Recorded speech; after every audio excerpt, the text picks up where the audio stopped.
Dirahmati Allah sekalian, masa yang singkat ini insya-Allah saya kongsikan dengan tuan-tuan satu kisah berkaitan dengan para sahabat radhiyallahu anhum ajma'in. Itulah sahabat yang paling dekat dengan Nabi SAW dan digelarkan sebagai hibbi Rasulullah ataupun kesayangan Rasulullah SAW, dan juga merupakan anak angkat Nabi, namanya Sayyidina Zaid bin Harithah. Saya kira itu biasa dengar nama Zaid bin Harithah kerana dia adalah orang yang pertama masuk ke dalam Islam di kalangan para hamba lelaki. Ulama disimpulkan bagi orang-orang yang masuk ke dalam Islam ada beberapa orang. Yang pertama sekali ialah Khadijah binti Khuwailid, ialah orang yang pertama masuk ke dalam Islam daripada kalangan wanita. Abu Bakar As-Siddiq ialah orang yang pertama sekali masuk ke dalam Islam daripada kalangan lelaki. Ali bin Abi Thalib ialah orang yang pertama sekali masuk ke dalam Islam daripada kalangan kanak-kanak. Zaid bin Harithah adalah orang yang pertama masuk ke dalam Islam daripada kalangan hamba lelaki. Dan Ummu Aiman ialah orang yang pertama masuk ke dalam Islam daripada kalangan hamba perempuan.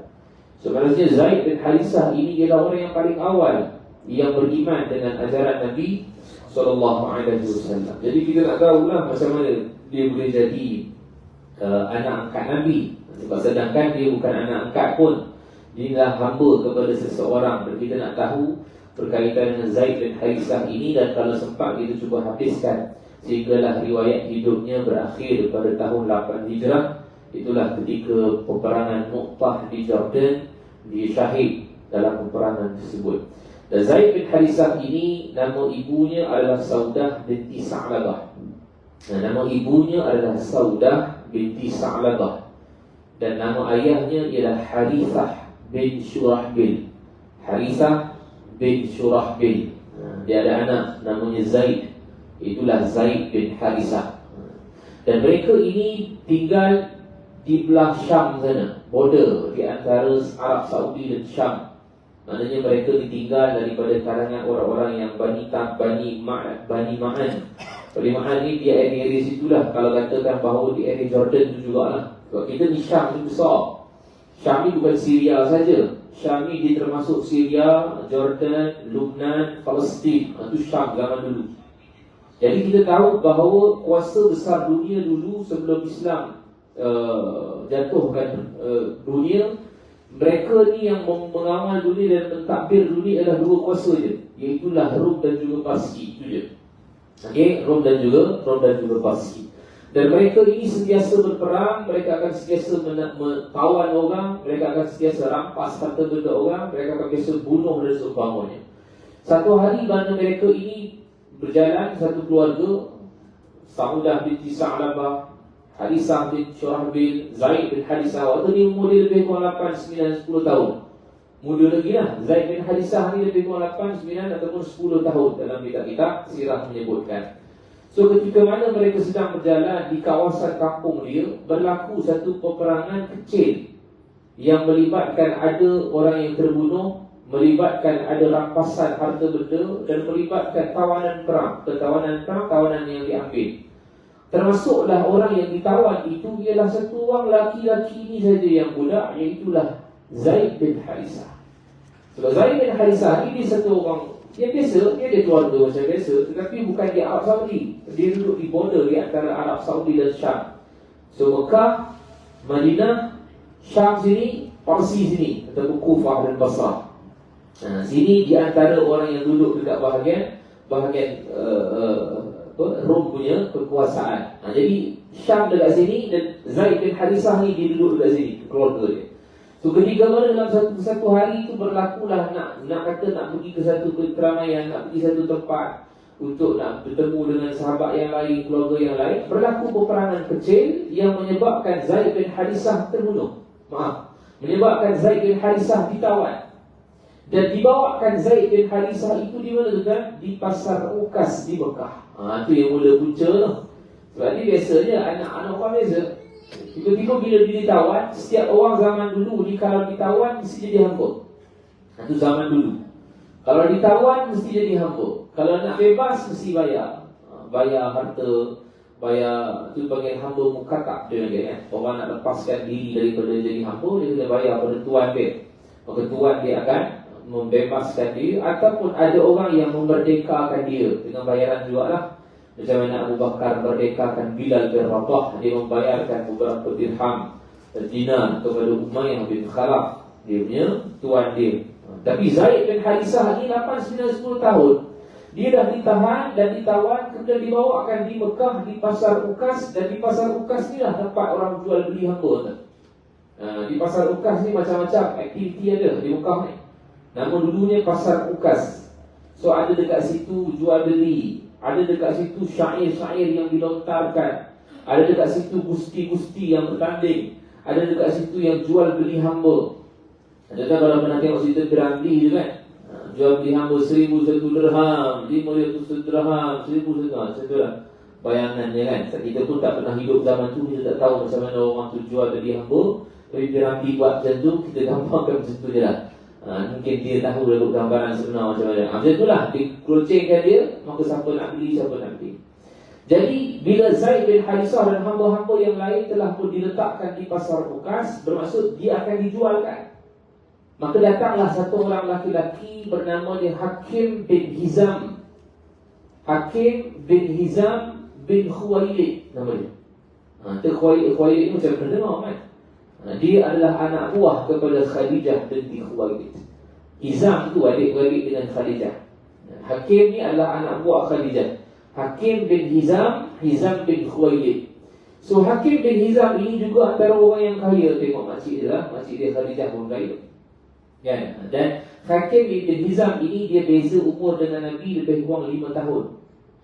Dia tua lagi daripada Nabi lebih kurang 5 tahun. Maksudnya kalau Nabi berusia 40 tahun menjadi Nabi dan Rasul, Hakim bin Hizam ni baru 45. Cuma dia lambat sikit masuk Islam ni. Hakim bin Hizam ni lambat masuk Islam. Walaupun mak saudara dia Khadijah ni orang pertama masuk Islam, dia Hakim bin Hizam ni dia lambat masuk. Lambat setelah pembukaan kota Mekah baru dia buka.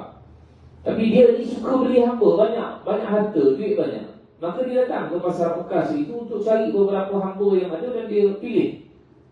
Ada beberapa hamba yang dia pilih, termasuklah yang dia pilih, yang dia beli tu Hakim bin Hizam bin Khuwailid tu beli ialah Zaid bin Harisah.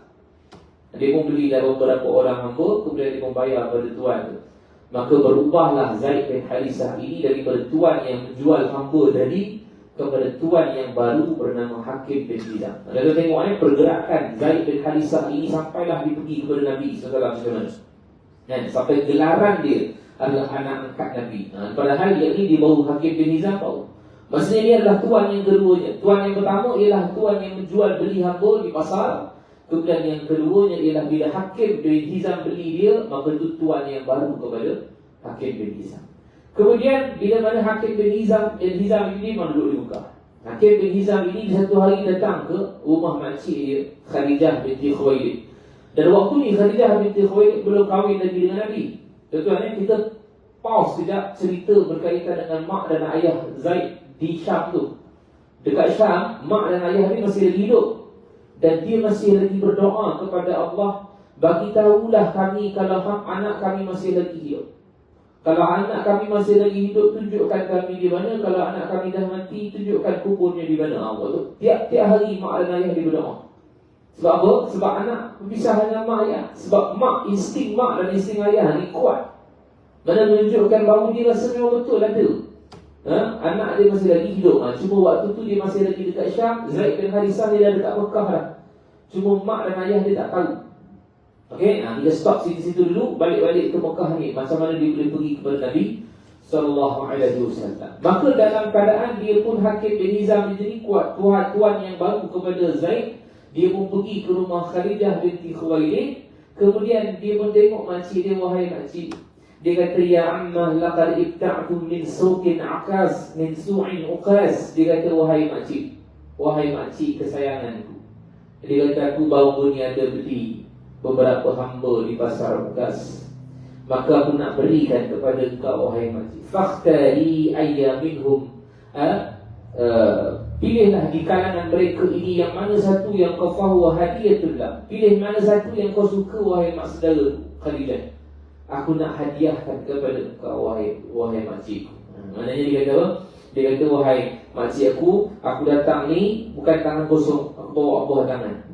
Tadi bukan buku makanan lah, aku bawa buah tangan ni, aku bawa hamba. Hamba dulu mahal tak?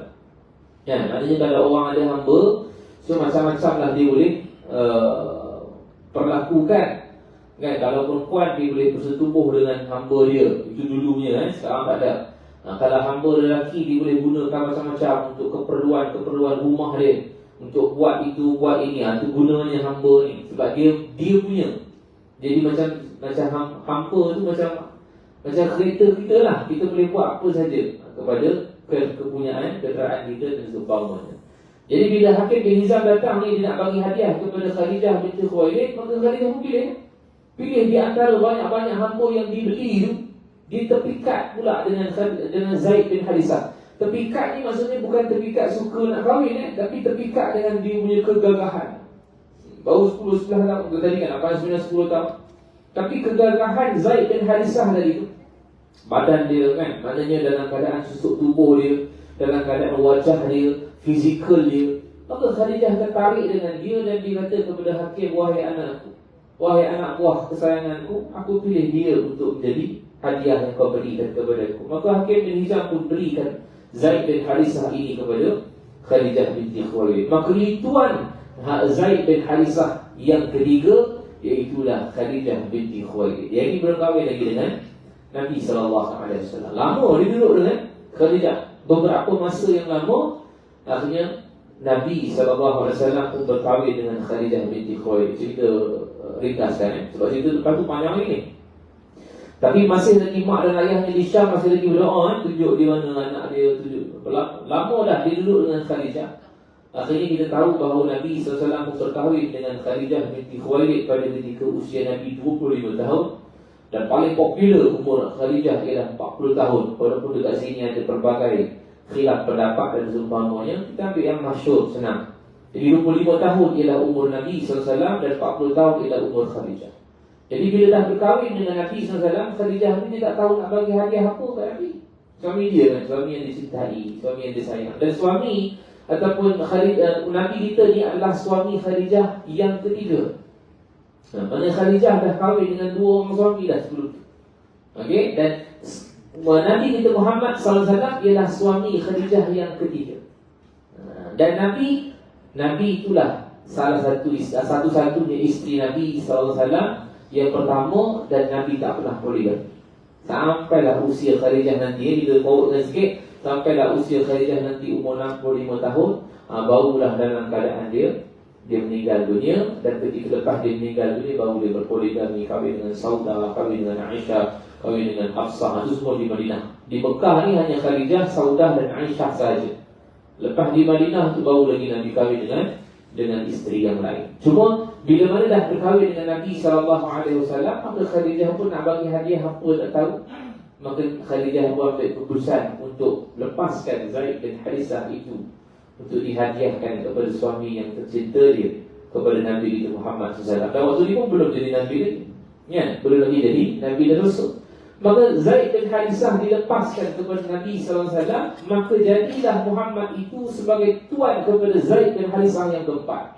Maksudnya bayangkan perjalanan Zaid bin Harisah, daripada Syam dari itu dia ditawan, kemudian dijual di pasar Ukas, dipindahkan tuan kepada Hakim bin Hizam, dipindahkan tuan kepada Khadijah binti Khuwailid, dan dipindahkan tuan kepada Nabi kita Muhammad SAW. Bertahap macam tu. Tapi waktu ni Nabi belum dilantik menjadi Nabi dan Rasul lagi. Tapi dia Zaid bin Harisah kata, dia aku rasa seronok duduk dengan dia. Walaupun aku ni seorang hamba, tapi aku rasa seronok. Dia kerja dengan Nabi SAW, diuruskan itu, diuruskan ini. Dan tempoh kita tahu bahawa ketika Nabi menjadi suami kepada Khadijah binti Khuwailid, bermaksud 15 tahun dia bukan seorang Nabi. Sebab 25 campur 15 baru 40 tahun kan. Maksudnya 15 tahun tu dia bukan seorang Nabi, tapi dalam keadaan orang dah seronok dengan dia. Rasa baiknya Nabi SAW, rasa adilnya Nabi SAW, benarnya dia, rasa macam orang tak meluat duduk dengan dia. Sampailah bila Zaid bin Harisah ini dia berlegar di Mekah. Kita kan tahu di Mekah ni adalah pusat tumpuan Mekah ni adalah pusat tumpuan satu dunia. Sebab apa? Sebab di Mekah itu ada Kaabah. Dan Kaabah ini bukan dibuat untuk zaman Nabi saja. Kaabah ini daripada zaman Nabi Ibrahim lagi telah pun dinaikkan semula. Kata Allah, wa idh yarfa'u Ibrahimul qawa'ida minal baiti wa Ismail. Allah suruh Nabi Ibrahim itu angkat balik. Maknanya sebelum Nabi Ibrahim itu dah adalah tapak asas untuk Kaabah tu. Cuma bila mana zaman Nabi Ibrahim dan Nabi Ismail dah letak kat situ kan, dah besar sikit Nabi Ismail, maka Nabi Ibrahim diperintahkan oleh Allah untuk bina balik. Yarfa' tu maksudnya angkat balik semula al-qawa'ida minal bait. Tapak asas Baitullah yang haram itu diambil batu, campur. Maka jadilah Kaabah. Dan setelah itu berlakulah yang dipanggil sebagai tawaf, yang Allah sebut dalam judul Al-Quran dalam surah Al-Baqarah, wa idh ahidna ila Ibrahim wa Ismail an tahhira baitiya lit-ta'ifina wal-'akifina war-ruk'i sujud. Kami perintahkan Nabi Ibrahim dan Nabi Ismail untuk bersihkan rumah ini supaya orang boleh bertawaf, orang boleh beriktikaf, orang boleh rukuk, orang boleh sujud. Mana zaman Nabi Ibrahim lagi dah ada haji dan umrah kan? Cuma setelah mana Nabi Ismail dah meninggal, Nabi Ibrahim dah meninggal, dia punya ajaran tu makin lama dah makin celaru lah. Masuklah zaman jahiliyah, zaman Nabi SAW ini belum dilantik menjadi Nabi Rasul, masih lagi ada orang tawaf, orang sa'i masih lagi ada, di Safa dan Marwah masih lagi ada. Cuma jahiliyah punya amalan lah. Dia orang tawaf dalam keadaan bogil, telanjang bulat. Safa dan Marwah mereka tempat sentuh. Safa ni ada berhala dia. Di atas bukit Safa ada berhala, di atas bukit Marwah ada berhala. Jadi mereka ni bersa'i, mereka akan sentuh berhala tu. Patah balik Safa, sentuh berhala ni, Safa Marwah sentuh. Macam tu dia punya amal. Dan saya nak ceritakan tadi bahawa Baitullahil Haram Mekah ini adalah tempat seluruh dunia untuk berkumpul. Tiba-tiba bila mana Zaid bin Harisah berada dekat situ, nampaklah orang kampung Zaid bin Harisah ni. Orang kampung Zaid, orang Madrid kat Syam tadi lah, bahagian atas tadi, dia pun nak datang jugalah ke Mekah ni. Kan? Pasal nak buat haji jugalah. Jadi tiba-tiba tengah buat haji tu nampak Zaid bin Harisah. Dia kata ni orang kampung kita hilang dulu. Macam tu lah bahasa mudah bagi faham kan. Kata jangan bayang pula dia cakap macam tu pula. Masa nak bagi kita mudah cerita faham tu. Kan? Bagi mudah faham. Ni macam orang kampung kita. Jadi bila orang kampung Zaid bin Harisah ini dah nampak dia dekat Mekah, so cerita ni sampai kepada bapak dia dekat Syam tu, yang setiap hari berdoa setelah hilangnya Zaid bin Harisah, mak dan ayahnya setiap hari berdoa kepada Allah. Ya Allah, tunjukkan aku di mana anak aku kalau masih hidup, dan kalau dah meninggal dunia, tunjukkan aku di mana kuburnya. Maka orang kampung Zaid tadi balik ke Syam cepat dan sampaikan berita ni kepada ayah dari siapa nama dia? Harithah bin Syurahbil. Dia pun bagi tahu, wahai Harithah, kami nampak anak kau Zaid di Mekah. Dia telah menjadi hamba kepada seseorang yang namanya adalah Muhammad. Maka bila mana Harithah bin Syurahbil ini dapat tahu, dan dia tak peduli apa lagi dah, dia bawa semua harta-harta dia datang dengan dua orang. Dia datang dengan satu orang lagi, abang dia ataupun adik dia, Ka'ab bin Syurahbil. Ka'ab bin Syurahbil ni adik-beradik kepada dia lah. Harithah bin Syurahbil ini datang daripada Syam tu, turun pergi ke Mekah, bawa segala kambing-kambing semua yang ada ni, harta dia ni. Apa tujuannya? Untuk nak diberikan kepada Muhammad, agar Muhammad bebaskan Zaid bin Harisah, supaya Zaid boleh patah balik ke rumah dia. Dalam hati dia kata garantilah, seronoklah Zaid sebab kita dah bertemu balik. Itu apa yang dia fikirkan. Tetapi bila sampailah Harithah bin Syurahbil dan juga Ka'ab bin Syurahbil ini datang ke Mekah, mereka ditunjukkan di mana Muhammad. Maka dia pun bertemu dengan Muhammad. Dia kata, wahai Ibnu Abdul Talib. Dia kata, wahai anak kepada Abdul Muttalib. Dia kata anak ni kira cucu lah. Wahai anak kepada Abdul Muttalib. Dia kata, kau adalah keluarga yang baik-baik. Kau berikan makan kepada para hujjaj haji, orang haji. Kau beri minum kepada para hujjaj. Maka dia kata, wahai Muhammad, aku datang bawa harta dekat sini adalah untuk nak memberikan kepada kamu agar aku boleh tebus hamba kau, wahai Muhammad. Maka Nabi pun dia macam tercengang. Nabi kata pada dia kata, waman ibnuka alladhi ta'niya. Dia kata, hamba yang mana satu yang kau maksudkan ni? Sebab Nabi ada hamba banyak kan? Ummu Aiman tu pun masih lagi hamba Nabi sallallahu alaihi wasallam.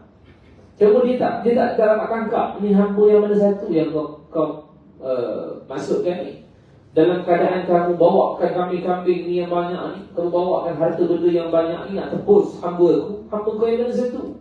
Maka kata Harisah bin Syurah bin, dia kata ulamak, dia kata hamba kau Zaid bin Harisah, dia kata hamba kau yang namanya Zaid bin Harisah. Tuan-tuan tengok Allah buat dia punya cerita ni.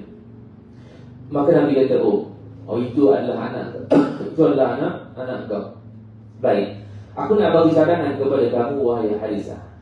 Dia kata aku akan panggil dia nanti dekat sini, dan aku akan berikan dia dua kata putus ataupun dua pilihan. Kalau dia datang dan memilih engkau wahai Harisah, engkau boleh balik dengan dia ke Syam, dan juga kambing-kambing dan harta kau dibawa balik. Aku tak mau. Maknanya Nabi nak bebaskan dia free.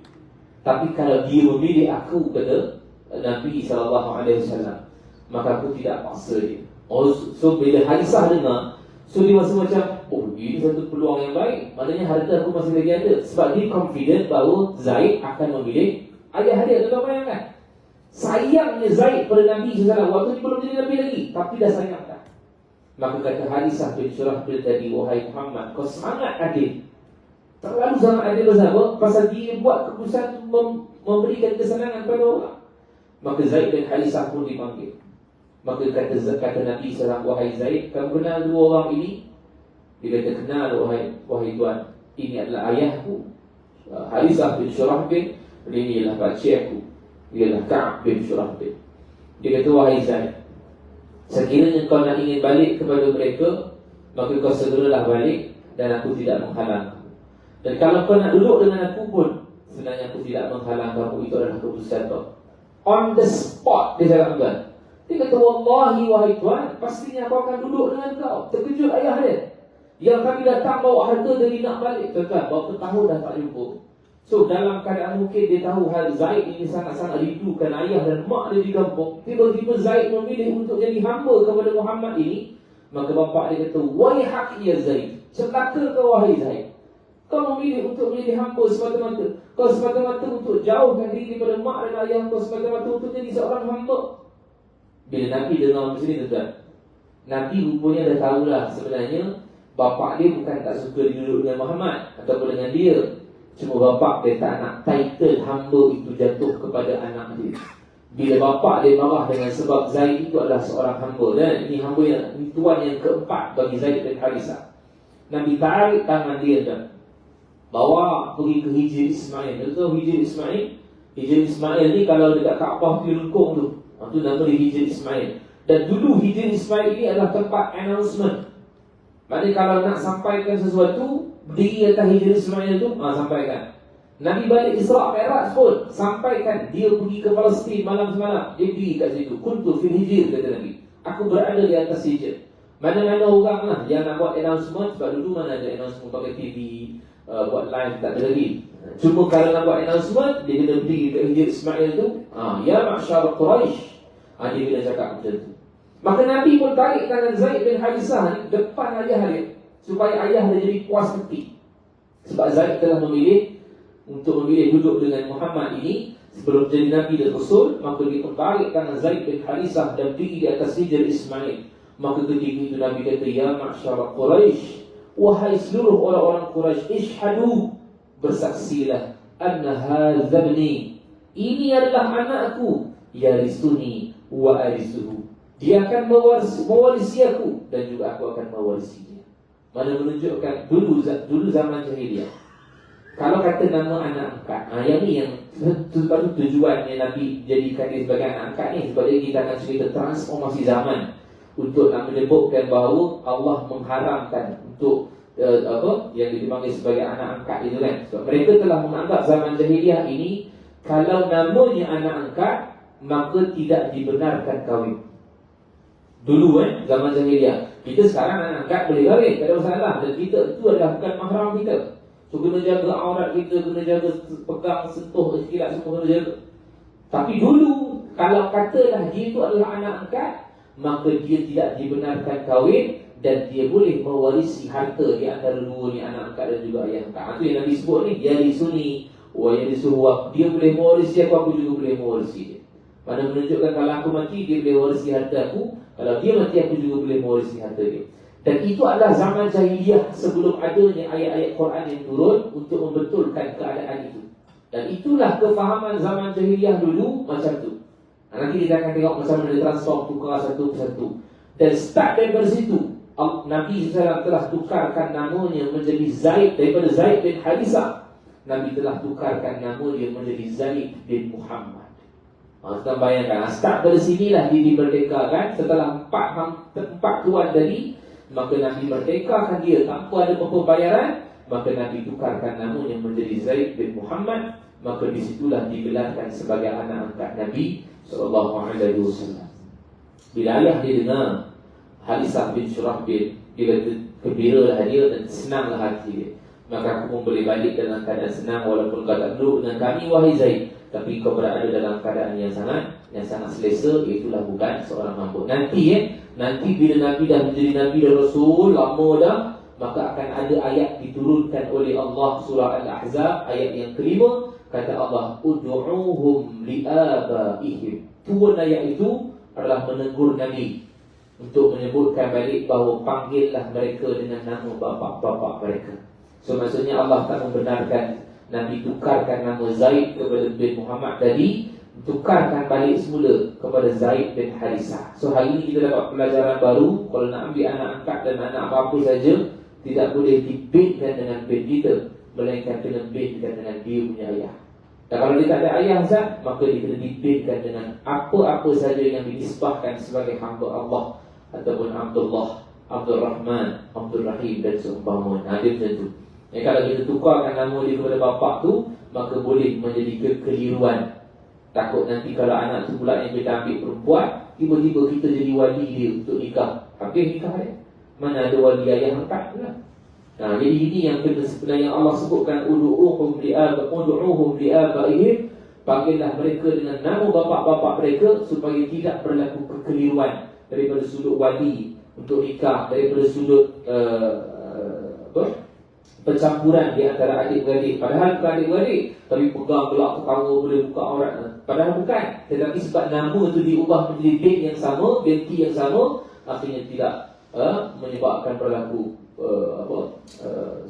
sekatan lagi, ataupun harta difaraidkan. Padahal dia tak dapat, tiba-tiba bin yang sama dia ambil pula harta, padahal itu anak dia punya saja. Tiba-tiba dia tukarkan nama, akhirnya mendapat pula. Yang ni yang akan berlaku nanti. Kita akan tengok macam mana perubahan itu. Nantilah kira turunnya ayat setelah mana Nabi telah dilantik menjadi Nabi dan Rasul. Baik, bila Nabi SAW telah memerdekakan Zaid bin Harisah, maka apa jadi? Maka dalam keadaan Nabi pun tidak lama kemudian telah dilantik oleh Allah untuk menjadi seorang Nabi dan Rasul pada ketika usianya 40 tahun. Dan disitulah yang pertama sekali menjadi orang yang beriman kepada Nabi ialah Khadijah binti Khuwailid. Awal tadi kita sebut dah, mula-mula sekali yang beriman kepada Nabi ialah Khadijah binti Khuwailid. Itu daripada kalangan perempuan. Yang daripada kalangan lelaki adalah Abu Bakar As-Siddiq.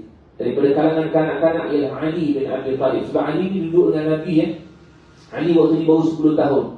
Nabi telah ambil Ali daripada ayahnya Abu Thalib untuk dipelihara. Sebab Abu Thalib ni ada ramai anak. Jadi salah seorang yang diambil adalah Ali bin Abi Thalib.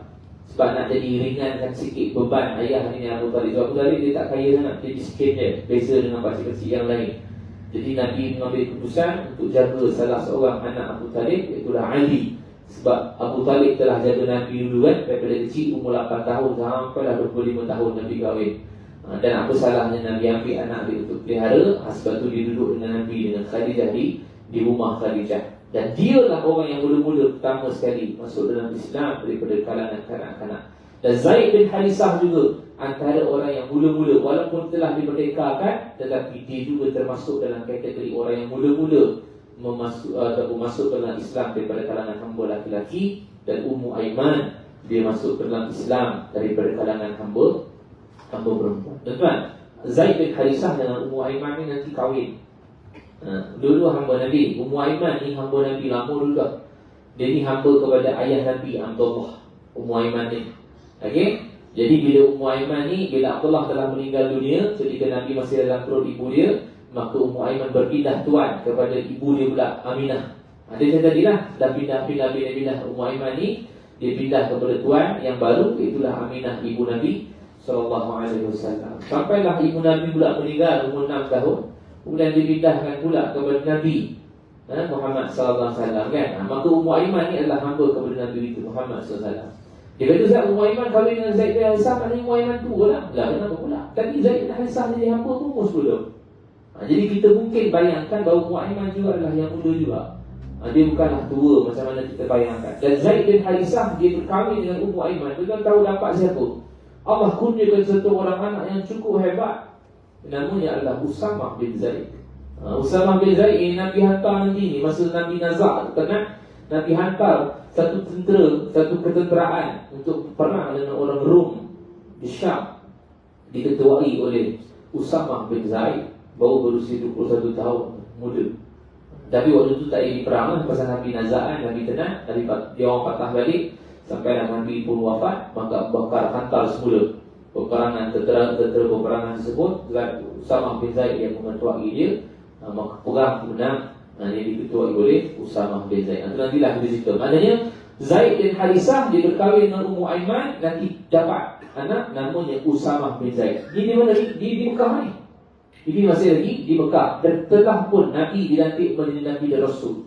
Maknanya masa tempoh 13 tahun di Mekah ni, berlakulah kat situ. Berlaku perkahwinan, dakwah Nabi dalam keadaan dihalang oleh orang-orang kafir Quraisy, ditentang oleh Abu Lahab, ditentang oleh Abu Jahal, macam-macam ditentang. Sampailah ketika mana 10 Hijrah, wafatnya Khadijah binti Khuwailid, wafatnya Abu Talib, pakcik Nabi. Dua-dua ni adalah dua tulang belakang Nabi. Pada Khadijah binti Khuwailid ialah orang yang sentiasa support Nabi, sokong Nabi, selalu beri kata semangat, selalu keluarkan harta untuk Nabi, untuk Islam. Abu Talib ialah orang yang sentiasa protect Nabi. Kalau ada orang-orang kafir Quraisy nak menentang Nabi, temu aku dulu, kata Abu Talib. Semua orang tak berani. Jadi bila meninggal, tahun yang sama kan, Khadijah meninggal dulu, kemudian baru Abu Talib meninggal. Tahun yang sama, tahun 10 telah kenabian Nabi SAW. Maksudnya umur Nabi waktu ni dah 50 tahun. Waktu umur Nabi dah 50. Dan ketika mana setelah dua orang ini meninggal dunia, Allah perintahkan Nabi untuk bergerak ke Taif. Ini kita tahu cerita lah. Ini pun juga adalah peristiwa yang menyayat hati. Bila Nabi diarahkan untuk pergi ke Taif, siapa yang teman Nabi? Zaid bin Harisah. So kita punya fokus adalah Zaid sajalah. Tuan-tuan jangan cerita about sahabat yang lain. Sahabat yang lain nanti kita cerita. Fokus Zaid je, apa cerita dia dengan Nabi, kita cerita. Jadi Zaid bin Harisah antara orang yang ikut Nabi pergi ke Taif. Nabi pergi Taif bukan pergi balik hari tuan. Kita hari ni boleh pergi balik hari naik bas, pergi pagi balik petang pergi Taif. Sekarang pergi, kalau dulu pergi Taif balik hari dahsyat lah. Dia duduk ke sana sampai berhari-hari lah. Berhari-hari, diriwayatkan duduk sana berhari-hari berdakwah. Satu orang pun tak pernah ikut apa yang didakwahkan oleh Nabi dan juga Zaid bin Harisah. Sampailah Zaid, Nabi dan Zaid juga dihalau. Ketika mana dihalau tu, mereka buat satu lorong untuk Nabi untuk keluar dan halau. Ketika itulah mereka menghina Muhammad. Mereka baling batu-batu. Yang baling ni siapa? Kanak-kanak dan juga para hamba. Kalau mereka susun kanak-kanak dan juga hamba untuk baling, itu tunjukkan penghinaan. Kalau orang besar yang baling itu dia okey lagi, tapi hina jugalah. Tapi yang disusun tu adalah hamba-hamba dan juga kanak-kanak. Itu menunjukkan bahawa orang yang kena baling itu sangat hina. Iaitu yang Nabi sebut, antara paling banyak sejarah yang aku pergi perang, yang aku pergi dakwah, bukan Uhud yang paling kasar sekali, bukan Uhud yang paling aku terkesan. Uhud kan lagi teruk benda kan. Pipi lagi Nabi tertusuk dengan besi, pecah topi perang Nabi. Itu paling dahsyat lah kalau kita nak bayang sirah Nabi kan. Tapi Nabi kata itu tak teruk. Yang paling teruk ialah aku di Taif, arwah aku jatuh. Itu lebih teruk lah. Kalau kata kena pukul okey lagi, walaupun kita rasa tak okey, tapi Nabi kata okey lagi berbanding Taif. Taif mereka hina, hina. Sampai kita tahu hadis riwayat Bukhari, Nabi turun daripada Taif, Nabi doa angkat tangan. Doa panjang juga, doa ni pun masyhur. Yang Nabi kata salah satunya ayat yang Nabi katakan bahawa Kau hantarkan aku ke mana wahai Allah. Mereka tak terima aku pun. Tetapi kata Nabi, apa sahaja yang kau hantarkan wahai Allah, asalkan dapat redha engkau, aku tak peduli. Ma'ubadi, aku tak peduli. Maksudnya apa? Apa sahaja yang kau bagi pada aku, apa sahaja yang mereka buat pada aku, janji kau redha pada aku wahai Allah, okeylah. Tiba-tiba Nabi tengah rehat, kita tahu kan, Nabi tengah rehat dengan Zaid bin Harisah. Datang satu orang lelaki namanya Addas. Ini panjanglah ceritanya. Atas ni bagi sikit buahan, air dan sebagainya. Nabi minum dengan bismillah. Kemudian atas ni tanya, bismillah ni perkataan apa ni? Tak pernah dengar pula bismillah ni dekat kawasan ni. Bila orang ditanya Nabi SAW, maka Nabi tak lepaskan berdoa. Memang tu bercakap lah. Tapi Nabi tanya kau daripada mana? Daripada Ninawa. Ninawa ni di Iraq. Ninawa di Iraq, di Kufah, Basrah sana. Tadi Syam dah sini kan? Dia kat sini, Ninawa. Nabi kata Ninawa ni tempat saudaraku. Sama juga macam aku, Yunus bin Matta. Dia kata kamu kenal Yunus bin Matta? Yunus bin Matta jauh. Dia sama Yunus bin Matta. Nabi Yunus lah. Kan? Nabi Yunus lah. Kita jangan bayang Yunus lah. Kawan kita tu kan? Itu lain. Yunus bin Matta maksudnya Nabi Yunus. Yang kita tahu kisah dia ditelan ikan Nun, Nabi Yunus. La ilaha illa anta subhanaka inni kuntu minaz zalimin. Popular cerita ni. Dan dia berasal daripada negeri Yunus bin Matta. Maksudnya Nabi Yunus. Maknanya dia kenal lah. Adas ni kenal lah. Ada Nabi dulu namanya Yunus. So adas ni pelik lah. Macam mana kau boleh tahu wahai sedangkan kau duduk dekat Mekah ni, Taif. Kau boleh tahu dekat sana ada seorang Nabi. Dia pun pelik. Maka Nabi kata bahawa dia adalah hamba Allah. Aku juga adalah hamba Allah. Dia juga seorang Nabi. Dan aku juga adalah seorang Nabi. Dia sebut macam tu je. Terus cari hati dan terus beriman kepada Nabi. Kebayangkan Allah nak bagi tahu bahawa Allah yang pemilik hati untuk abang hidayah pada siapa yang dia lelaki. Nabi target dekat siapa tadi untuk dapatkan hidayah? Nabi target dekat penduduk Taif. Tapi satu pun tak pernah ikut. Tiba-tiba Nabi turun, yang Nabi tak target tu yang dapat hidayah. Sesamalah hari ni kalau kita dah target, kita duduk cakap kat sini, kuliah, tazkirah, bagi dakwah, belum tentu yang kita di dalam ni dapat. Boleh jadi yang keluar, yang dengar kat luar ni boleh dapat. Nak tengah main bola tu dengar. Kita tak tahu. Jadi yang Allah suruh buat adalah dakwah saja. Dapat ataupun tidak tu bukan kerja kita. Nabi dakwah saja dia tak. Tiba-tiba bukan itu yang Allah suruh. Bukan itu yang Allah bagi. Tapi Allah kata pergi saja. Sebab balik daripada tu ada satu orang yang benar-benar nak beriman. Namanya adalah Adas. Dia beriman kepada Nabi SAW. Baik. Jadi ketika mana Nabi turun tu yang menyebabkan bahawa Nabi dibaling batu berdarah kepada Nabi. Siapa yang lindung Nabi waktu tu? Ialah Zaid bin Harisah. So, Zaid yang lindung Nabi tu tuan. Zaid letakkan badan dia untuk letakkan Nabi di hadapan supaya tak kena pada Nabi. Sampai dah balik ke Mekah, orang tanya, wahai Zaid, berapa banyak batu kena kepala kau? Dia kata, aku pun tak tahu banyak. Kalau Nabi yang boleh darah belecak kat kasut dekat selipar, agaknya Zaid bin Harisah tahu macam mana keadaan. Tu kata Zaid bin Harisah tu Nabi sayang sangat. Sangat sayang. Tu gelaran dia adalah Hibbi Rasulullah. Itulah kesayangan Nabi SAW. Maka 3 tahun kemudian, maka Nabi pun berhijrahlah ke Madinah. Maka Nabi duduk dekat sana. Nabi duduk 1 hijrah, 2 hijrah, 2 hijrah berlakunya perang Badar, 3 hijrah berlakunya perang Uhud. Sampailah tahun 3 ataupun 4 hijrah. Kita tak cerita pasal perang pasal tak ada cerita Zaid, tak ada kat situ. Tapi 3 ataupun 4 hijrah, Allah nak jadikan satu peristiwa itu berlaku supaya nak syariatkan satu benda untuk Islam. Maka Allah perintahkan Zaid bin Harisah untuk berkahwin dengan Zainab binti Jahsy. Okey, siapa Zainab binti Jahsy? Kalau dalam kepala kita tahulah Zainab binti Jahsy itu adalah isteri Nabi. Tapi waktu ni belum jadi isteri Nabi lagi. Belum lagi jadi isteri Nabi SAW. Waktu ni dia biasa, orang biasa je. Dan Zainab binti Jahsy ini juga merupakan sepupu Nabi SAW. Ada sepupu belah mana? Belah bapak dia lah. Belah bapak dia. Zainab binti Jahsy, mak dia adalah Safiyah. Zainab binti Jahsy, Safiyah. Jadi Safiyah binti Abdul Muttalib. Mak dia tu yang adik-beradik dengan Abdullah. Tapi adik-beradik seayah lah. Bukan seayah dan semak seibu bukan. Sebab Abdul Muttalib ni kahwin 6 orang. So 6 orang ni banyaklah mak dia, banyaklah isteri dia. Dan isteri Abdul Muttalib yang melahirkan Abdullah namanya Fatimah. Nenek Nabi lah, nenek Nabi nama dia Fatimah. Yang ni yang lahirkan Abdullah, lahirkan Abu Talib. Sebab tu Nabi diberikan kepada Abu Talib pasal apa? Pasal Abu Talib dan Abdullah adik-beradik seayah dan seibu. Padahal pasal Nabi ramai kan? Ada Al-Abbas, ada Al-Haris, paling first sekali. Ada Abu Lahab. Tapi kenapa tak diberikan kepada Abu Lahab? Sebab Abu Lahab dia bapa sama dengan Abdullah, tapi mak lain. Kan? Al-Haris pun sama, dia bapa sama dengan Abdullah, Abdul Muttalib juga, tapi mak lain. Sama dengan Sofiyah pun sama. Jadi mereka ni ialah adik-beradik yang satu ayah saja. Yang sama ayah dengan mak ni adalah Abdullah dan juga Abu Talib. Tapi dia ada banyak lain lah. Ada beberapa adik-adik, 9 orang adik-adik. Yang lain tak popular. Yang popular adalah Abu Talib dan juga Abdullah saja. Maka bila Nabi SAW diperintahkan oleh Allah untuk perintahkan Zaid bin Harisah ini untuk kahwin dengan Zainab binti Jahsy, sepupu Nabi, maka Zainab pada asalnya Zainab tak mau. Tak naklah wahai Rasulullah, aku bukan cinta dia, kenapa nak kahwin? Tiba-tiba Allah turunkan ayat Surah Al-Ahzab ayat 36. Surah Al-Ahzab ayat 36 diturunkan kerana Zainab binti Jahsy ini menentang Nabi. Tentang ni bukanlah tentang cakap benda laki-laki, tidaklah. Dia tentang tu maksudnya dia tak mau ikut apa yang Nabi perintahkan kepada Zaid. Okey dia tak bersalah pun, maksudnya dan Nabi perintahkan, aku buatlah. Cuma yang tak nak siapa? Zainab binti Jahsy. Sebab Zainab kata aku tak sayang dia, so aku tak ada rasa cinta pun dengan dia.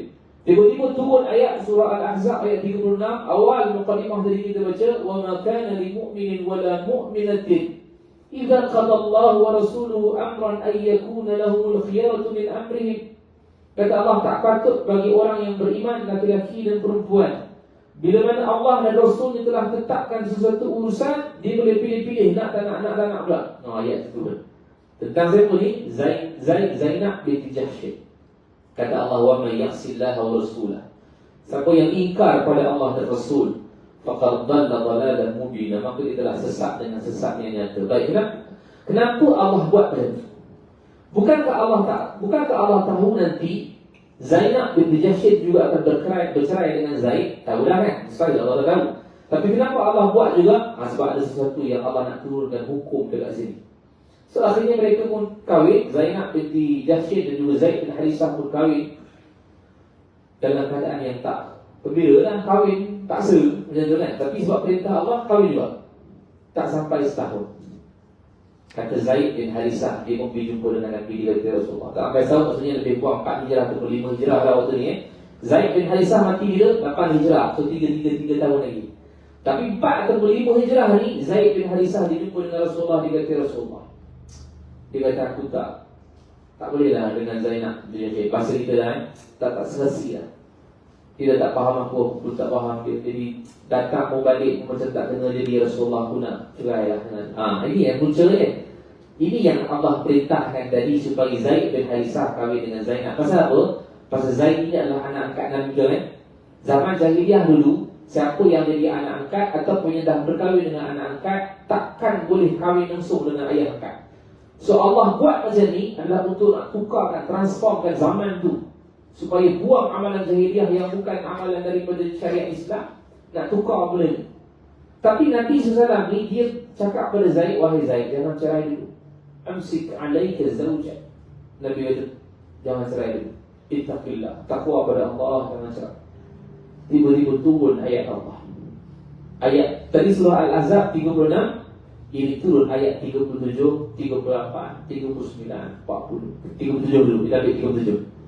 Tiba-tiba Allah turunkan ayat 37 ni tuan. Allah sebut nama satu orang sahabat. Satu-satunya sahabat yang Allah sebut dalam Quran ialah nama Zaid. Sudah cuba cari nanti tak payah cari lah, dah sebut dia lah, tak payah cari. Nanti surah Al-Ahzab ayat 37, nak cari buat apa kan, dah sebut dah. Nama ni seorang saja yang Allah sebut. Kita tengok Abu Bakar, antara yang paling rapat dengan Nabi, ada nama Allah sebut Abu Bakar dalam Quran? Tak ada. Umar Al-Khattab yang paling tegas, yang menentang orang-orang Quraisy yang backup Nabi, Allah tak sebut nama Umar. Uthman ibn Affan yang kahwin 2 orang anak Nabi, Ruqayyah dan Ummu Kulsum, Allah tak sebut nama Uthman. Ali bin Abi Thalib yang Allah jadikan dia sebagai sepupu Nabi, yang dalam keadaan orang pertama masuk Islam daripada kalangan-kalangan, Allah tak sebut nama Ali. Maknanya orang yang hebat-hebat ni Allah tak sebut. Tapi cerita dia orang banyak lah, cerita banyak. Tapi nama yang disebut dalam Al-Quran, satu orang saja sahabat. Sebanyak-banyak sahabat yang ada 140,000, seorang itu saja yang Allah sebut, namanya Zaid. Tapi Nabi Allah tak sebutlah Zaid bin Harisah, Zaidun saja. Ayat ke-37 kita buka. Zaid kita baca. Zaidun, Allah sebut Zaidun. Ini boleh buat terdekir. Sekurang-kurangnya kita dah tahu dah, oh ni saja nama yang Allah sebut dalam Al-Quran. Kalau musuh Islam banyak Allah sebut. Abu Lahab Allah sebut. Tabat yada Abi Lahabin. Abi Lahabin tu lah Abu Lahab. Fir'aun Allah sebut, Haman Allah sebut, Qarun Allah sebut, Iblis Allah sebut. Banyak kalau katalah musuh-musuh Islam banyak. Tapi sahabat Nabi yang 140,000 ni seorang tu je Nabi Allah sebut. Jadi turun ayat itu yang mana kata Allah, wa istaqulu lillazi an'ama Allahu 'alaihi wa an'amta 'alaihi amsik 'alaika zawjak wattaqillah. Ketika mana turun ayat ini, Nabi ni bila dapat tahu Zaid bin Harisah nak cerai dengan Zainab, Nabi dia macam berat nak lepaskan benda tu ataupun nak men-endorse benda tu supaya buatlah. Sebab Allah memang perintahkan Nabi untuk berkahwin dengan Zainab lepas tu. Kalau kata zaman jahiliah, Nabi takkan boleh kahwin dengan Zainab. Maksudnya zaman jahiliah, pemikiran jahiliah haram hukum dia berkahwin dengan Zainab. Pasal itu adalah bekas isteri kepada anak angkat. Maknanya kalau zaman jahiliah tu memang tak boleh. Nabi ni nak kena buat pasal apa? Pasal itulah syariat Islam yang nak kena tukar syariat jahiliah dulu. Nabi dia rasa berat. Sehingga Allah kata, ingatlah ketika mana kamu sebutkan kepada orang yang Allah bagi nikmat pada mereka dan kau juga bagi nikmat pada dia. Siapa dia? Zaid lah. Yang mana kau kata kepada Zaid, amsik alaika zawjak, jangan cerai dulu isteri kau, wattaqillah, dan kau kena takwa pada Allah. Sedangkan kata Allah, wa tukhfi fi nafsika wallahu mubdihi wa takhsha an-nasa wallahu ahaqqu an takhsha. Sedangkan kau sembunyikan dalam hati kau perasaan kau, Allah kata kepada Nabi, kau sembunyikan dalam perasaan hati kau. Kau takut manusia semua itu akan kecam kau. Sebab apa Nabi takut kecam? Bukan Nabi takut kecam, engkau takut nanti orang semua akan kecam kau, termasuk orang-orang Islam sendiri. Sebab orang Islam yang waktu ni, yang ni belum keluar lagi syariah ni. So maksudnya, kalau Nabi kahwin dengan Zainab, mesti orang pandang pelik dah pada Nabi. Sebab amalan tu dah bertahun-tahun dah tak dibenarkan kahwin dengan anak angkat. Sebab dia memang anak betul jadi dia. Tapi sebab Allah nak transformkan benda tu, nak bagi tahu anak angkat itu tetap anak angkat, bukan anak betul. Aurat kena jaga, tak boleh salam, wuduk batal kalau pegang, tak boleh ikhtilaf, boleh duduk dua-dua. Nabi tetap juga berkahwin dengan Zainab binti Jahshin. Maka Allah kata, falamma qada Zaidun minha wataran, bila mana Zaid bin Harisah telah ceraikan isteri dia, maka Allah kata, zawwajnakaha, maka aku zawwajnakaha, maka kami kahwinkan engkau dengan dia wahai Muhammad. Dia itu adalah Zaid bin Harisah. Kita tahu perkahwinan Nabi kahwin dengan Zainab binti Jahshin. Kita tahu macam mana Nabi kahwin dengan Zainab binti Jahshin. Tak macam kita pakai wali, aku terima nikah, tak kan? Zainab binti Jahshin kahwin dengan Nabi berpandukan ayat ni saja. Zawwajnakaha, itulah Allah mengahwinkan Zainab binti Jahshin dengan Nabi SAW. Ada hadis yang diriwayatkan, memang Zainab binti Jahshin yang diriwayatkan. Zainab kata, aku bangga menjadi isteri Rasulullah berbanding dengan kamu semua wahai isteri-isteri Nabi. Maknanya Nabi disebut pada isteri Nabi, Aisyah, Sauda, disebut aku bangga jadi isteri Nabi berbanding korang semua. Pasal apa? Korang semua kahwin ada wali, aku kahwin tak ada wali.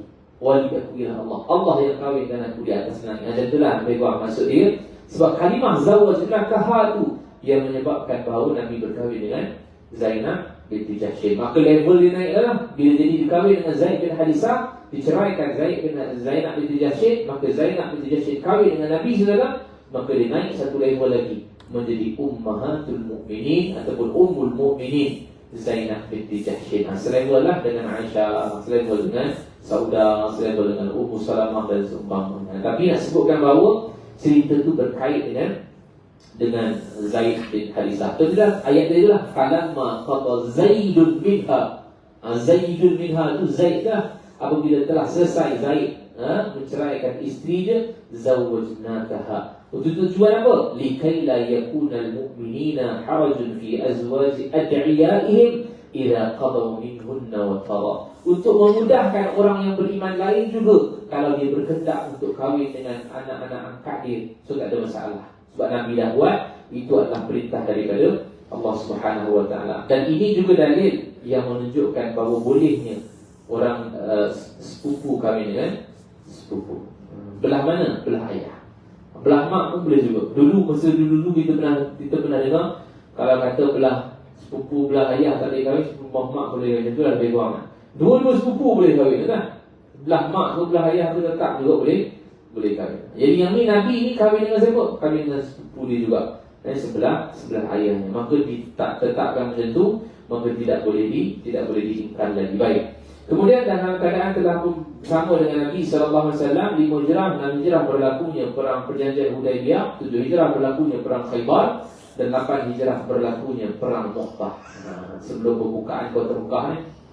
Okey, habis dah 8 hijrah ni last cerita pasal Zaid bin Harithah. Baik. Macam mana boleh berlakunya peperangan di antara Islam dengan orang-orang Quraisy atau orang-orang Rom pada ketika itu? Kerana satu hari Nabi SAW dia utuskan satu orang utusan, iaitulah Haris bin Umair. Satu orang utusan untuk sampaikan ke sana. Dulu zaman Nabi SAW 7 hijrah, Nabi dia bagi surat kepada wilayah-wilayah Islam. Nabi bagi pada Oman, Nabi bagi pada Yaman, Nabi bagi pada Parsi, Nabi bagi pada Rom, Nabi bagi. Ada yang Nabi bagi dekat Parsi. Parsi ni waktu tu raja dia adalah Yazdarjud Kisra, Raja Kisra Parsi. So bila mana utusan tu sampai dekat Raja Kisra tu, nak diberikan surat, sebelum sempat dibacanya surat itu, dia koyak surat tu. Raja Kisra tu kan koyak surat Nabi tu, dikoyaknya. Tak sebab baca lagi, apa isi dalam pun tak tahu. Tiba-tiba dia koyak surat Nabi, tak mau balik. Dia suruh utusan Nabi dia balik. Sampailah ke Madinah. Maka Nabi tanya, apa jadi pada surat aku? Maka kata utusan Nabi, dia kata, ya Rasulullah, aku dah serahkan surat itu kepada Raja Kisra, tetapi dia koyakkan surat kau, wahai Rasulullah. Nabi angkat tangan, berdoa kepada Allah. Nabi kata, mazzaqallahu mulkahu kama mazzaqa risalati. Semoga Allah mengkoyak-koyakkan kerajaannya sebagaimana dia mengkoyak-koyakkan surat aku. Itu tahun bila tu? Tahun 7 hijrah. 10 tahun kemudian, 17 hijrah, baru jatuh Parsi itu totally juga. Dengan Madian, dengan pusat dia punya pusat Parsi itu pun hancur, lebur. Tak ada tinggal sikit pun Parsi. 17 hijrah. Maksudnya setelah zaman Nabi dah wafat lah. Waktu itu zaman siapa? Zaman Umar bin Khattab. Lepas Nabi wafat, naik Abu Bakar As-Siddiq memerintah Islam 2 tahun. Baru naik Umar bin Khattab memerintah Islam selama 10 tahun. Tempoh tu jatuhnya Parsi totally habis dengan berkat doa Nabi SAW. Yang ni utusan yang dihantar ni, Haris bin Umair, dihantar ke Rom, Syam. Siapa dia punya ketua? Ketua dia Kaisar lah. Tapi di bawah Kaisar ni ada lagi raja-raja yang lain. Salah seorang yang adalah Hercules. Kita pernah dengar Hercules? Hercules, dalam bahasa Arab ada Hercules. Hercules ni pun tentang kalau tengok sirah dia ni bukan orang Rom pun. Dia ni orang luar, Hercules ni. Tapi sebab dia ni kuat, hebat. Hercules ni hebat. Dia masuk ke dalam Rom, dia pun tentang orang-orang Rom dalam tu. Akhirnya dia diangkat untuk menjadi pembesar, maknanya raja lah. Dia punya maharaja tetap sama, tapi dia diangkat menjadi raja di Syam pada ketika itu. Maharaja waktu tu duduk mana? Palestin, di Al-Quds. Itu yang nanti pembukaan Al-Quds nanti itu pun sama juga. Itu zaman Umar, nanti dah ada cerita. Tapi bila utusan Nabi dihantarkan ke sana, dapat berita bahawa utusan itu dibunuh. Namanya Haris bin Umair. Dibunuh. Dan dalam Islam, bukanlah Islam sajalah, sepanjang zaman Islam atau bukan Islam, utusan diharam bunuh. Dia bukan Islam saja, walaupun dia bukan Islam pun, dia kena tahu utusan tak boleh bunuh. Macam ni lah kan, utusan tu gitu, macam kita punya kedutaan. Dan kalau pernah pergi Ampang kan banyak duta kan, duta Korea, duta Iraq, duta Indonesia, duta macam-macam duta lah. So duta tu kan orang dia, katalah berlaku apa-apa di negara dia. Contoh di Iraq tu duta Iraq dekat sini, berlaku apa-apa dekat rakyat kita dekat sana, terbunuh bagaimana semua, kita haram bunuh duta dia dekat sini.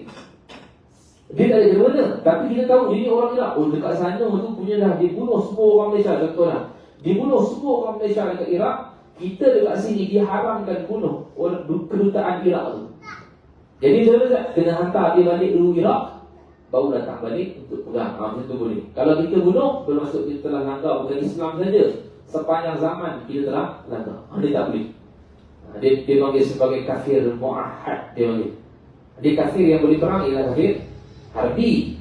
Selain kafir harbi ni semua tak boleh perang. Kafir zimmi, kafir mu'ahad, kafir mu'amman, semua tak boleh.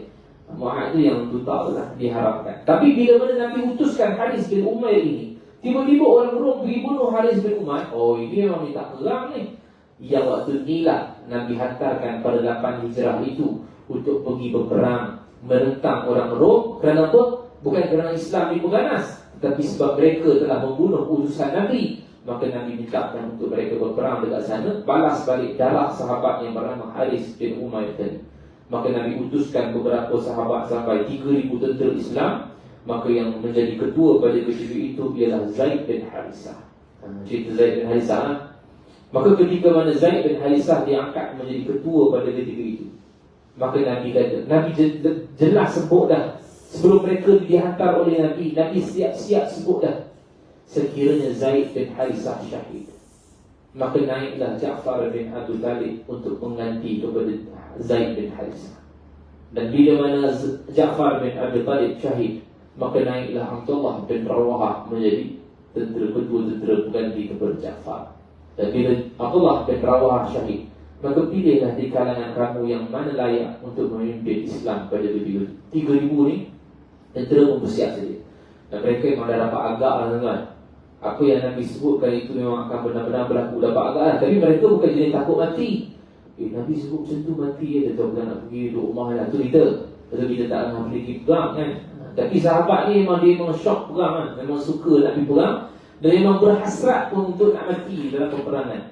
So Zaid bin Harisah, dia memimpin dulu sampailah ke Rom, ke Mu'tah dia panggil. Bukan Muta'ah kan. Muta'ah tu kahwin, nikah Muta'ah. Salah sebut kan, main kan, nikah Muta'ah kan. Mu'tah tu nama tempat di Jordan. Jadi dibawa sampai ke Mu'tah sana, 3,000 tentera. Dekat sana tuan-tuan, Rom 200,000 orang. Tu nak lawan macam mana 3,000 lawan 200,000? Mana tak masuk di akal kan. Mana macam mana nak perang 3,000? Tapi sepanjang-panjang perangan Islam, kita pernah tengok Islam lebih daripada musuh. Tak pernah. Perang Badar 300, orang Quraisy 1,000. Perang Uhud 700, Quraisy 3,000. Perang Khandaq Islam 3,000, orang Quraisy 10,000. Nah, perang Hunain je lebih sikit. Di Hunain pun 9 hijrah belum lagi. Nah, nanti perang Rom, nanti perang Yarmouk, Islam sama juga 30,000 menentang sampai 124,000.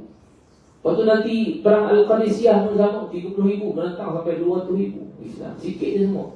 Sebab tu bila mana mereka dapat tahu anggaran orang-orang musuh Islam dalam negara ramai dia orang ni, tiba-tiba keluar satu orang daripada kalangan mereka syair. Syair ni satu ubat buat mereka kan. Kata-kata semangat. Dia kata, wallahi kita datang di sini bukan nak melihat siapa banyak dan siapa sikit. Walaupun mereka banyak, kita sikit, kita datang sini adalah untuk menegakkan agama Allah, membela agama Allah. Betul kata-kata ni, dia sangat memberi kesan kepada orang yang ikut pergi perang. Kita mungkin tak dapat rasa lah, pasal kita tengah duduk kan, tak rasa apa. Tapi kalau tuan-tuan pergi pegang, tu tahu tak, dia dengar benda tu, subhanallah. Tuan tahu Tariq bin Ziyad. Oh, dia punya kata-kata ribawa. Tariq bin Ziyad ni zaman Andalus nanti, zaman kerajaan Bani Umayyah. Dia nak pergi pegang Andalus, Spain tu, Spanyol tu. Dia Tariq bin Ziyad ni bawa beberapa tentera dan kapal-kapal yang ada di belakang laut sana Andalus, Spain. Sampailah dekat Andalus, dia pergi di atas bukit. Nama bukit tu sekarang dipanggil sebagai Jabal Tariq. Bukit Tariq lah, Tariq bin Ziyad. Dia perintahkan orang-orang ni untuk bakar semua. Bukan bakar kapal musuh, bakar kapal orang Islam tu semua. Dah datang penat-penat ni, bawa kapal tu datang, sampai dah dekat tepi pantai, bakar semua ni. Dia pergi di atas Jabal Tariq. Dia kata, wahai ayuhal muslimun, di depan kamu ialah musuh, di belakang kamu laut. Mana kamu nanti? Sama ada kita mati di sini syahid, ataupun kita berjaya menegakkan Islam di sini. Tentu kalau dapat dengar kan tengah perang tu, semangatlah. Berkembang-kembang lah, bulu-bulu semua naik. Tapi sekarang kita tak rasa pasal kita tengah relax, tak rasa apa lah. Macam itulah perang Mu'tah ni, ketika mana tahu musuh Islam tu punya ramai. Tiba-tiba bila dengar perkataan-perkataan ini, syair bahasa Arab dia orang lah, pada dilantunkan kata-kata, semangat kan. Akhirnya mereka terus meletupkan peperangan itu. Maka Zaid bin Harisah pun pegang panji yang ada tu. Jadi kalau nak tahu ketua siapa, ketua tu yang kena pegang panji tu. Ketua tu kena pegang panji, dan kita tahu tu adalah ketua. Jadi Zaid bin Harisah dia pegang.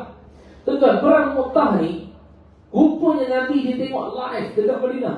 Wallah alam tengok macam mana, kita tak tahulah gambaran macam sekarang ni kan, live di Facebook. Live di Facebook. Tapi jangan ada bayangkan dulu Nabi ada live kita tengok perang Mu'tah. Bukan lah. Tak tahu Allah kita buat teknologi apa yang Allah gambarkan kepada Nabi. Seolah-olah Nabi tengok live peperangan tu, Nabi boleh bagi tahu kepada para sahabat di Madinah, Zaid telah pun syahid. Dan Abu Ja'far bin Abi Talib sedang Nabi cerita satu-satu. Betul, Nabi tengah cerita ni, Zaid siapa jadi? Dia adalah kesayangan Rasulullah. Hubbi Rasulullah itu maksudnya adalah kesayangan Rasulullah, anak angkat kesayangan Nabi. Bila syahidnya Zaid bin Harisah, Nabi cerita tu sampai nangis, air mata gugur sampai nyangkut. Air mata Nabi tu gugur sampai nyangkut. Sahabat pun tengok Nabi sana, sahabat pun nangis juga lah. Tapi ketika Nabi ceritakan, Nabi tengah tengok live Zaid telah pun syahid, maka Ja'far bin Abi Talib mengangkat panji yang tu pegang. Nabi ceritakan lagi Ja'far bin Abi Talib tengah pegang panji itu, dipotong tangannya kanan, dipegang tangan kiri, potong tangan kiri, dipegang tengah-tengahnya, ditepak ke badannya, sampai kedua-dua tangan Ja'far ini putus juga. Dan Nabi katakan Ja'far juga telah pun syahid. Allah gantikan tangannya besok di dalam syurga dengan sayap ataupun kepak. Maka Nabi gelarkan Ja'far itu sebagai Ja'far At-Tayyar, Ja'far yang mempunyai kepak ataupun sayap. Maknanya Ja'far esok dalam syurga dia terbang. Jadi Ja'far jadi yang dia terbang saja, kita tak terbang. Minta lah pada syurga kan boleh minta macam nak terbang ke nak lompat ke boleh, jangan risau. Jadi masuk syurga dulu. Cuma khas nama dia adalah Ja'far At-Tayyar. Dia ada kepak sayap untuk terbang. Pasal apa? Pasal dia sanggup korbankan anggota badan dia semata-mata nak tegakkan Islam. Maka Ja'far bin Abi Talib pun bila syahid naik Abdullah bin Rawaha, pegang juga panji. Ketika mana perang dalam keadaan terang ni bukan ambil masa sejam 2 jam ni main perang ni bukan macam main PUBG ni. Perang betul ni masanya beberapa hari lama ya. Perang Yarmouk pun ambil masa 6 hari, perang Al-Qadisiyah ambil masa 4 hari, pembukaan kota Konstantinopel 59 hari kan. Yang ni ambil masa lama. So dalam tempoh yang masa lama itulah yang ini syahid dah, yang ini syahid dah, yang ini syahid tu patah balik, rawat balik, perang balik macam tu. Pergerakan peperangan tu macam tu. Sampailah bila mana Abdullah bin Rawah pun dah dapat panji, akhirnya dia juga sendiri syahid. Nabi pun ceritakan kepada para sahabat pada ketika itu Abdullah bin Rawah juga syahid. Tiga-tiga yang Nabi sebut ada itu syahid semua. Maka orang pun tak tahu nak pilih siapa lagi dah. Akhirnya orang pilih Sabit bin Arqam. Sabit bin Arqam ni dia satu orang sahabat Nabi, tapi dia tak mau jadi ketua tentera. Dia kata kau pilih orang lain lah. Akhirnya orang nampak siapa kan? Orang nampak Khalid Al-Walid. Khalid baru masuk Islam. Khalid tahun tu pun dia masuk Islam awal sikit sebelum buka kota Mekah. Dia baru masuk Islam, tapi orang nampak dia. Dia kata, ya Khalid, kau dah jadi ketua tentera. Kami ikut apa saja arahan kau. Khalid ni memang masuk Islam, memang betul-betul pure beriman lah, bukan sebab ikut-ikutan. Memang betul-betul beriman. Dan dia pakar strategi perang. Dan apa dia buat? Bila dia naik jadi ketua tentera, maka diperintahkan orang yang kanan pergi ke kiri, orang yang kiri pergi ke kanan. Apa jadi? Dia akan jadi bersilang lah. So bila yang nampak bersilang, yang musuh akan nampak jadi ramai. Datang ke mana? Dia jadi macam bersilang tu. Dia bila masuk sini, dia masuk sini, dia jadi macam bersilang. Bila bersilang, musuh Islam kita nampak macam ramai. Wallahualam, mungkin malaikat semua ada sekali lagu yang turun tolong. Nasrullah, pertolongan Allah datang. Tiba-tiba panik orang-orang Rom pada ketika itu. Waktu itu dah dapat dijatuhkan sedikit dia punya kelemahan. Dan ketika itu tak dapat habiskan semua orang-orang Rom. Khalid kata kita balik dan berundur untuk kita himpunkan tenaga. Maka barulah Khalid patahkan balik mereka ini ke Madinah. Bukan rehat lagi dah, balik terus. Sebab kita dah tak cukup tenaga, maka kita dah dapat kucar-kacirkan mereka punya ketenteraan. Mereka pun dah hilang arah. Kita kata kita balik untuk kita nak simpan tenaga. Itu yang nanti 2 tahun akan datang, putuskan lagi tentera untuk perang buat kali seterusnya. So Islam tak pernah start perang dulu, melainkan orang yang cari pasal dengan Islam. Jadi bila mana dah balik peperangan, Nabi SAW last ending. Nabi SAW dah meninggal dah, Zaid bin Harisah. Nabi nak bagi tahu pada anak dan isteri dia, Allah, ni yang agak sedih kan. Anak dia ada yang masih kecil. Anak Zaid bin Harisah ni ada yang masih kecil. Isteri dia pun ada. Zaid pun kahwin mama. Jadi Zaid bin Harisah dah syahid dan meninggal. Jadi Nabi SAW pun nak pergi dekat rumah isteri dia. Dan anak-anak dia dulu 3 orang yang kecil-kecil. Nabi datang ditemani dengan Sa'ad bin Ubadah. Nabi datang pergi rumah Zaid. Dia pun tengok anak-anak Zaid gembira, seronok. Dia pun peluk Nabi SAW, gembira, senyum. Dia tak tahu yang Zaid dan bapak dia meninggal. Tapi bila Nabi tengok keadaannya anak-anak dia gembira, tapi Nabi tak senyum. Nabi tak menunjukkan kegembiraan kat wajah dia. Bila isteri Zaid bin Harisah tengok muka Nabi macam tu, dia kata, "Ya Rasulullah, aku tengok muka kau muram, wajah kau muram, dan aku sangat takut bila sesuatu perkataan yang keluar yang menyebabkan aku rasa sedih."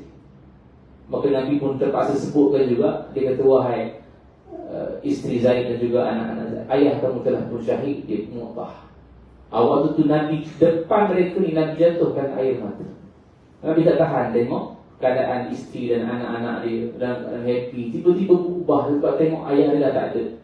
Sehingga Sa'ad bin Ubadah mengatakan, "Ya Rasulullah, ma hadha ya Rasulullah? Ni tangisan apa ni?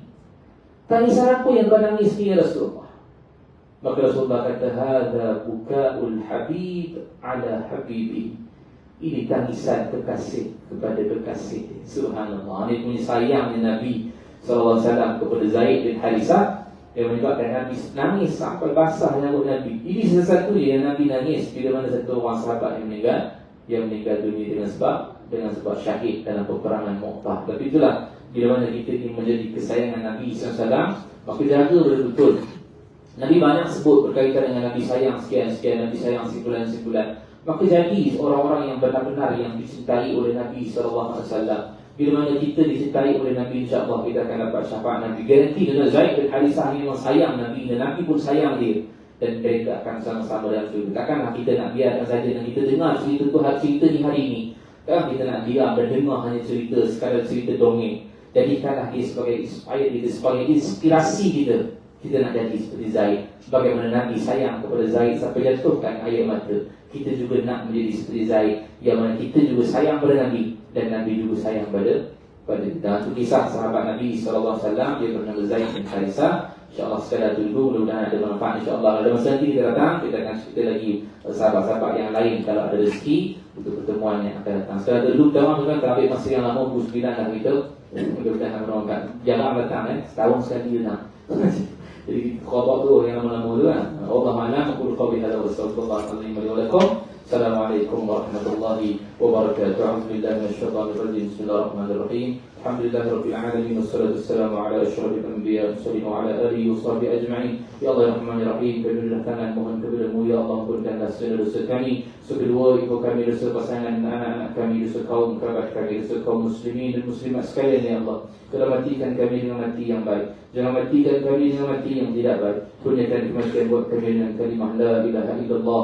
Wa sallallahu ala sayyidina Muhammad wa ala alihi wa sahbihi wa sallam. Walhamdulillahi rabbil alamin. Taqabbalallahu minkum.